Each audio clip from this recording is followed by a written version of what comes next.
नमस्कार, मैं प्राध्यापक डॉक्टर भाऊसाहेब नळे, हिंदी विभाग, सुंदरराव सोलंके महाविद्यालय से आपके सामने उपस्थित हूँ। आज मैं आपके सामने रामवृक्ष बेनीपुरी द्वारा लिखित संस्मरण रिहाई पर चर्चा करने वाला हूँ। उनका यह प्रसिद्ध संस्मरण जंजीरें और दीवारें संकलन में संकलित है, जिसमें उन्होंने जेल जीवन का अत्यंत हृदयस्पर्शी और प्रभावात्मक वर्णन किया है। जेल जीवन अत्यंत कठोर एवं कष्टसाध्य होने के बावजूद उसे तुलसीदास, कालिदास, शेक्सपियर, इकबाल और रविंद्रनाथ टैगोर की रचनाओं के सहारे सरल एवं सरस कैसे बनाया, उसका भी वर्णन हमें देखने के लिए मिलता है। रामवृक्ष बेनीपुरी मूलतः बेनीपुरी गांव के निवासी है। यह गांव अत्यंत छोटा एवं सुविधा विहीन था। ऐसे छोटे से गांव में रहते हुए भी उन्होंने महात्मा गांधी जी के असहयोग आंदोलन में अपना महत्वपूर्ण योगदान दिया है। जब वे महात्मा गांधी के असहयोग आंदोलन में सक्रिय थे, तब उन पर अंग्रेज़ों के द्वारा जयप्रकाश नारायण को भगाने का आरोप लगाया था। इसी आरोप में उन्हें जेल हो जाती है। जेल जाने के बाद उन्होंने जेलर से अपने अपराध के बारे में पूछा, तब जेलर ने उन्हें जयप्रकाश नारायण को भगाने का आरोप के बारे में कहा। यह सुनकर रामवृक्ष बेनीपुरी को गुस्सा आ जाता है। वे अपनी वीरता, साहस और देशभक्ति का प्रमाण देते हुए जेलर से कहते हैं कि यह कहकर आप मेरा अपमान कर रहे हैं, मुझे बुज़दिल समझ रहे हैं। मैं उनके भागने में मदद करता तो आज मैं आपके सामने खड़ा नहीं होता। लेकिन जेलर पर उनके वक्तव्य का कोई असर नहीं होता। आखिर में हार कर वे अपने सेल में चले जाते हैं। कुछ साल उन्हें वहाँ की जेल में रखा जाता है और बाद में अलग अलग जेलों में उन्हें ट्रांसफ़र किया जाता है।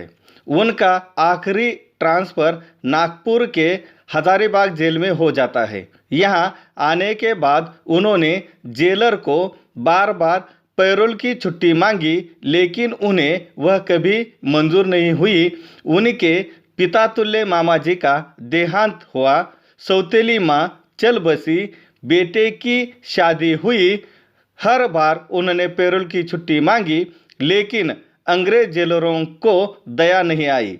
उनकी पत्नी भी बीमार थी। उन्हें देखने की भी इच्छा मन में थी, लेकिन वह मन में ही दबी रह गई। आखिर में वे हार कर जेल जीवन को ही अपना जीवन मानकर जीवन जीने के लिए वहाँ मन लगाने का प्रयास करते हैं। उनके साथ हमेशा तुलसी का रामायण, कालिदास की शकुंतला, रविंद्रनाथ टैगोर की संचयिता और इकबाल की बांगे दिरा रहती थी। उन्हें पढ़ने तथा लिखने की गति को उन्होंने तीव्र बनाया। इसके साथ ही जेल में जो मुर्गियां और उनके बच्चे थे, उन्हें पोसने का काम शुरू किया तथा जेल में जो गुलाब और बेलों के पौधे थे, उन्हें पानी खाद देकर हरा भरा करने का काम शुरू किया।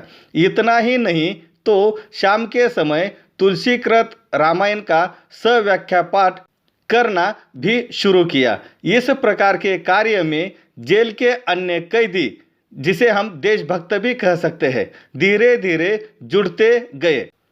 इतना ही नहीं तो जेलर, नायब जेलर, जमादार आदि भी रामायण का सव्याख्या पाठ सुनने के लिए हर संध्या को आने लगे।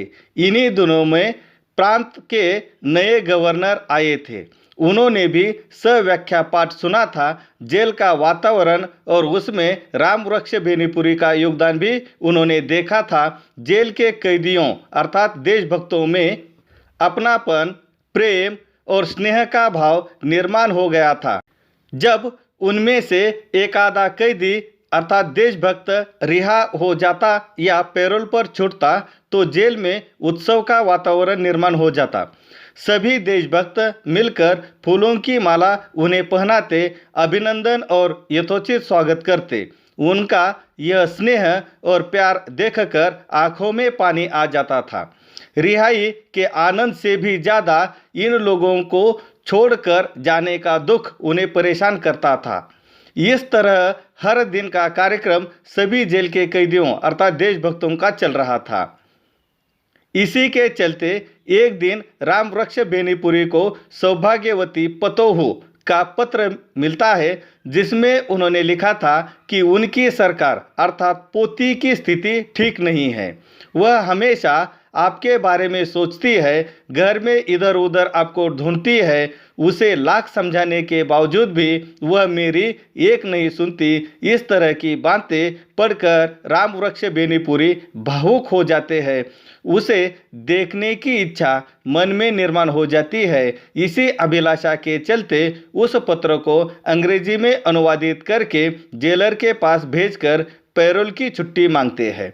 उन्हें पैरोल की छुट्टी मिलने की उम्मीद न थी, किंतु दिल है कि मानता नहीं के तहत उन्होंने अर्जी की थी।